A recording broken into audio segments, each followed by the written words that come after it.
అది ఈ రోజున కూడా ఉన్నది. అది ఎందుకు జరిగింది? నేనేదో ప్రత్యేకమైన వాడిని కావడం వల్ల కాదండి. నేను ఏ సత్యం కొరకైతే నిలబడ్డానో దాన్ని బట్టే జరిగింది. ఆ అగ్నిస్తంభం ప్రపంచంలో అనేక కూటములు ప్రత్యక్షమైంది.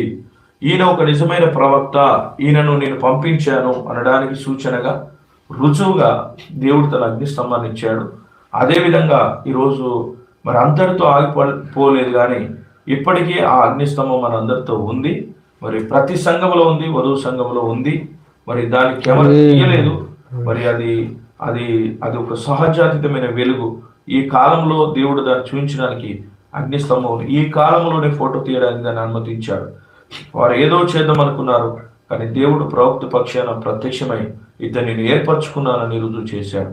కనుక నా ప్రియమైన సోదరుడా, అనేక సార్లు మరి అనేక భక్తులు వర్తమానంలో ఉన్న దైవజనులు బోధిస్తున్నప్పుడు కూడా మరి ఆ అగ్నిస్తంభం వచ్చి నిలబడుతుంది. ఎందుకంటే వధువు ఉన్నంత వరకు